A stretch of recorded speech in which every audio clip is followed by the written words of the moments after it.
பில்லா ரஜினிகாந்தை சாதாரண நடிகரிலிருந்து மாபெரும் நட்சத்திரமாக மாற்றிய ஸ்டைல், அதிரடி, மர்மம் நிறைந்த படம்.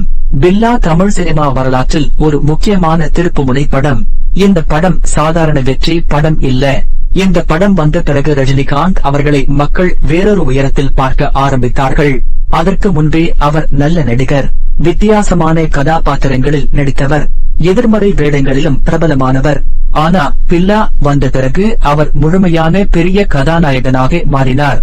இந்த படம் அவருடைய திரை வாழ்க்கையை முழுவதும் மாற்றிய படம் என்று சொல்லலாம். இந்த படத்தை ஆர். கிருஷ்ணமூர்த்தி இயக்கியிருந்தார். தயாரிப்பு, இசை, காட்சி அமைப்பு, உடை, பின்னணி இசை எல்லாமே அந்த காலத்துக்கு புதுசாக இருந்தது.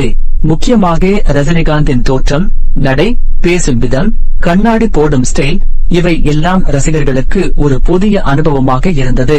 இன்றும் பில்லா என்ற பெயர் சொன்னாலே ஒரு ஸ்டைல் நினைவுக்கு வரும். அதுதான் இந்த படத்தின் பெரிய தாக்கம். இந்த கதையின் மையத்தில் டேவிட் பில்லா என்ற மிகப்பெரிய குற்ற உலக தலைவன் இருக்கிறார். அவரை காவல்துறை பல வருடங்களாக பிடிக்க முடியாமல் தவிக்கிறது. அவர் மிகவும் புத்திசாலி, அதே நேரத்தில் இரக்கமில்லாத மனிதன். தன்னுடைய கூட்டத்திலேயே யாராவது துரோகம் செய்தால் உடனே கொன்று விடுவார். இதிலேயே பில்லா எவ்வளவு ஆபத்தானவன் என்று படம் ஆரம்பத்திலேயே காட்டிவிடுகிறது. ரஜினிகாந்த் இந்த பில்லா கதாபாத்திரத்தில் மிகவும் கம்பீரமாக இருக்கிறார். அவர் நடந்து வரும்போதே ஒரு அச்சம் தெரியும். அவர் பேசும் ஒவ்வொரு வரியிலும் ஒரு அதிகாரம் இருக்கும். அதுதான் இந்த கதாபாத்திரத்தின் உயிர். பில்லா ஒரு சாதாரண வில்லன் இல்ல. அவர் முழு நகரத்தையும் கட்டுப்படுத்தும் மனிதன். அவருக்கு எதிராக போனால் உயிருடன் இருக்க முடியாது என்ற நிலை. படத்தில் ரீனா என்ற பெண் வருகிறார். அவருடைய காதலன் ராஜேஷை பில்லா கொன்று விடுகிறான். அதனால் ரீனா பழி வாங்க முடிவு செய்கிறார். இங்கே படம் பெண்கள் கதாபாத்திரத்தையும் பலமாக எழுதுகிறது.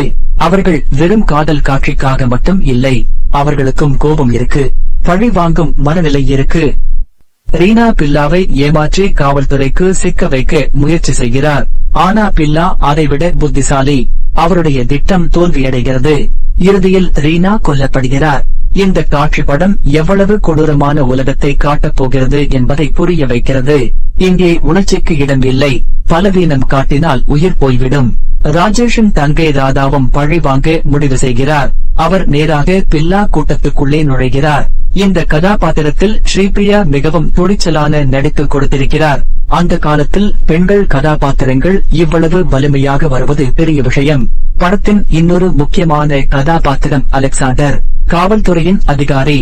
அவர் பில்லாவை உயிருடன் பிடித்து அதன் பின்னால் இருக்கும் பெரிய தலைவனை கண்டுபிடிக்க நினைக்கிறார். பல முயற்சிக்கு பிறகு காவல்துறை பில்லாவை பிடிக்கிறது. ஆனா துரதிருஷ்டவசமாக பில்லா இறந்து விடுகிறான். இங்கேயே படம் பெரிய திருப்பம் எடுக்கிறது. பில்லா இறந்தாலும் அவன் பெயரை உயிருடன் வைத்திருக்க அலெக்சாண்டர் முடிவு செய்கிறார். ஏன்னா குற்ற உலகத்தின் உண்மையான தலைவனை பிடிக்க இது மட்டுமே வழி. அப்போது அவருக்கு ராஜப்பா என்ற சாதாரண மனிதன் நினைவுக்கு வருகிறான். அவரும் பில்லாவை போலவே இருப்பார். இங்கேதான் ரஜினிகாந்த் அவர்களின் இரட்டை வேடம் ஆரம்பிக்கிறது. பில்லாவாக அவர் கம்பீரமாக இருந்தால், ராஜப்பாவாக மிகவும் எளிமையான மனிதன் போல இருக்கிறார். இதுதான் இந்த படத்தின் மிகப்பெரிய பலம். ஒரே நடிகர் இரண்டு முற்றிலும் வேறுபட்ட மனிதர்களை அற்புதமாக காட்டியிருக்கிறார். ராஜப்பா மிகவும் நல்ல மனசுக்காரன், சிறிய குழந்தைகளை கவனித்து வாழ்கிறார். அவருக்கு குற்ற உலகத்துடன் எந்த தொடர்பும் இல்லை. அவருடைய உடல் மொழி, பேசும் விதம், முகபாவனை எல்லாமே பில்லாவுக்கு எதிர்மாறாக இருக்கும். இதுதான் ரஜினிகாந்தின் திறமை. ஒரே முகத்தில் இரண்டு மனிதர்களை உருவாக்கியிருக்கிறார். அலெக்சாண்டர் ராஜப்பாவை பயிற்சி கொடுத்து பில்லாவாக மாற்றுகிறார். இந்த மாற்று காட்சிகள் மிகவும் சுவாரஸ்யமாக இருக்கும். நடை, பார்வை, சிகரெட் பிடிக்கும் விதம், பேசும் குரல் எல்லாம் மாறுகிறது. ராஜப்பா மெதுவாக பில்லாவாக மாறுகிறார். இந்த பகுதிதான் ரசிகர்களுக்கு மிகவும் பிடித்தது. ஏன்னா இங்கே ஸ்டைல் முழுவதும் வெடிக்க ஆரம்பிக்கிறது. கண்ணாடி, கருப்பு உடை, நடந்து வரும் விதம் எல்லாமே பெரிய தாக்கம் ஏற்படுத்தியது. அதனால்தான் இந்த படம் வந்த பிறகு பல இளைஞர்கள் ரஜினி மாதிரி நடக்க ஆரம்பித்தார்கள். படத்தின் பின்னணி இசையும் மிக முக்கியம். பில்லா வரும் ஒவ்வொரு காட்சிக்கும் தனி மெருகு இருக்கும். அந்த இசை இல்லாமல் அந்த கம்பீரம் முழுமையடையாது. ராஜப்பா பில்லா கூட்டத்துக்குள் நுழைகிறார். அவருக்கு நினைவிழப்பு வந்தது போல நடிக்கிறார். இதனால் கூட்டத்தினர் சந்தேகப்பட்டாலும் முழுமையாக நிரூபிக்க முடியவில்லை. இங்கே படம் மர்மமாக நகர்கிறது. யார் உண்மையை கண்டுபிடிப்பார்கள்? ராஜப்பா எவ்வளவு நாள் நடிக்க முடியும்? எப்போது மாட்டிக்கொள்வார்? இந்த கேள்விகள் தொடர்ந்து பார்வையாளர்களை பிடித்து வைத்திருக்கிறது. இதற்கிடையில் ஜே என்ற கதாபாத்திரமும் வருகிறார். அவருக்கும் அலெக்சாண்டர் மீது கோபம் இருக்கு. அவருடைய குடும்ப வாழ்க்கை சிதைந்திருக்கிறது. இங்கே படம் இன்னொரு உணர்ச்சியையும் சேர்க்கிறது. குற்ற உலகத்தில் யாருடைய வாழ்க்கையும் அமைதியாக இருக்காது என்பதை காட்டுகிறது. ராஜப்பா ஒரு சிவப்பு குறிப்பேட்டை பாதுகாக்க முயற்சி செய்கிறார். அதில்தான் எல்லா ரகசியங்களும் இருக்கு. அந்த புத்தகம்தான் உண்மையை நிரூபிக்கக்கூடிய மிகப்பெரிய ஆதாரம். ராதா ராஜப்பாவை தாக்கும் காட்சியும் முக்கியமானது. அவரை உண்மையான பில்லா என்று நினைத்து பழி வாங்க முயற்சி செய்கிறார். ஆனா ராஜப்பா உண்மையை சொல்ல முயற்சி செய்கிறார். அவர் நம்ப மாட்டார். இங்கே படம் மனித மனநிலையை அழகாக காட்டுகிறது. ஒருவர் மீது வெறுப்பு அதிகமாக இருந்தால் உண்மையை கூட ஏற்க மனசு தயங்கும். அலெக்சாண்டர் வந்து ராஜப்பாவின் உண்மையை சொல்கிறார். இதற்கு பிறகு ராதா அவருக்கு உதவ ஆரம்பிக்கிறார். படம் இங்கே இன்னும் வேகமாக நகர்கிறது. ராஜப்பா மெதுவாக பில்லா பற்றிய உண்மைகளை தெரிந்து கொள்கிறார். அவருடைய கூட்டத்தினரையும் புரிந்து கொள்கிறார். பிறகு பெரிய கொண்டாட்டம் நடக்கிறது. பில்லா திரும்பிவிட்டான் என்று எல்லோரும் மகிழ்கிறார்கள். ஆனா அது காவல்துறைக்கான வலை. ராஜப்பா தகவல் கொடுத்ததால் காவல்துறை தாக்குகிறது. இங்கே பெரிய சண்டை மற்றும் குழப்பம் நடக்கிறது. அதிலேயே அலெக்சாண்டர் இறந்து விடுகிறார். இதுதான் கதையின் மிகப்பெரிய அதிர்ச்சி. ஏன்னா ராஜப்பாவின் உண்மையை நிரூபிக்கக்கூடிய ஒரே மனிதர் அவர்தான். இப்போது ராஜப்பா நடுவில் மாட்டிக்கொள்கிறார். காவல்துறைக்கு அவர் பில்லா, குற்ற உலகத்துக்கு அவர் துரோகி. யாரும் அவரை நம்பவில்லை. இந்த நிலை மிகவும் சுவாரஸ்யமாகவும் பரிதாபமாகவும் இருக்கும். ராஜப்பா ஓடிக்கொண்டே இருக்கிறார். உண்மையை நிரூபிக்க போராடுகிறார். இங்கே ரஜினிகாந்த் அவர்களின் நடிப்பு உச்சத்துக்கு போகிறது.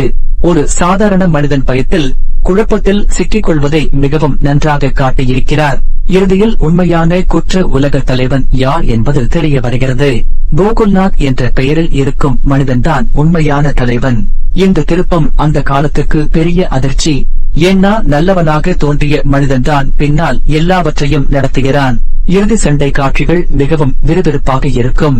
ராதா உண்மையான குறிப்பேட்டை காப்பாற்ற முயற்சி செய்கிறார். ஒரு கட்டத்தில் அது எரிந்துவிட்டது போல தோன்றும். ஆனா அது போலி புத்தகம். உண்மையான ஆதாரம் ராஜப்பாவிடம் பாதுகாப்பாக இருக்கும். இறுதியில் உண்மை வெளியில் வருகிறது. ராஜப்பா நிரபராதி என்று நிரூபிக்கப்படுகிறது. உண்மையான குற்றவாளிகள் கைது செய்யப்படுகிறார்கள். ராஜப்பா மீண்டும் தனது பழைய எளிய வாழ்க்கைக்கு திரும்புகிறார். இப்போது இந்த படத்தின் நல்ல விஷயங்களை பார்க்கலாம். முதல் பெரிய பலம் ரஜினிகாந்த் அவர்களின் இரட்டை நடிப்பு. பில்லாவாக கம்பீரம், ராஜப்பாவாக எளிமை. இரண்டையும் அவர் அசாதாரணமாக செய்திருக்கிறார். இரண்டாவது பலம் ஸ்டைல். இந்த படம் தமிழ் சினிமாவில் ஸ்டைலை வேறொரு நிலைக்கு கொண்டு போனது. மூன்றாவது பலம் வேகமான திரைக்கதை. படம் எங்கும் சலிப்படிக்காது. நான்காவது பலம் பின்னணி இசை மற்றும் காட்சி அமைப்பு. அந்த காலத்துக்கு மிகவும் புதுமையாக இருந்தது. ஐந்தாவது பலம் மர்மம். உண்மையான தலைவன் யார் என்ற கேள்வி கடைசி வரை சுவாரஸ்யமாக இருக்கும். இப்போது குறைகள். முதல் குறை, சில இடங்களில் கதையில் நம்ப முடியாத சம்பவங்கள் இருக்கும். ஒரு சாதாரண மனிதன் இவ்வளவு பெரிய குற்ற உலகத்துக்குள் எளிதாக நுழைவது கொஞ்சம் சினிமாத்தனமாக இருக்கும். இரண்டாவது குறை, சில துணை கதாபாத்திரங்களுக்கு போதுமான ஆழம் இல்லை. மூன்றாவது குறை, சில சண்டை காட்சிகள் இப்போது பார்க்கும்போது பழைய பாணியாக தோன்றலாம். ஆனா அந்த காலத்தை நினைத்தால் இது பெரிய குறை அல்ல. இந்த படம் ஏன் இவ்வளவு முக்கியம் என்றால், இது ரஜினிகாந்தை மக்கள் மனதில் முழுமையான பெரிய நட்சத்திரமாக மாற்றியது. அதற்கு முன் அவர் நல்ல நடிகர். இந்த படத்துக்கு பிறகு அவர் சூப்பர் நட்சத்திரம் ஆகும் பாதையில் சென்றார். அவருடைய நடை, பார்வை, சிகரெட் சுற்றுவது எல்லாம் ரசிகர்களின் வாழ்க்கைக்குள்ளே நுழைந்தது. பில்லா ஒரு படம் மட்டும் இல்ல, ஒரு காலத்தின் தொடக்கம். கடைசியாக சொல்ல வேண்டுமென்றால் பில்லா தமிழ் சினிமாவின் மிக முக்கியமான அதிரடி படங்களில் ஒன்று. ஸ்டைல், மர்மம், அதிரடி, உணர்ச்சி எல்லாம் சரியான அளவில் கலந்திருக்கிறது. ரஜினிகாந்த் அவர்களின் திரை கவர்ச்சி இந்த படத்தின் மிகப்பெரிய உயிர்.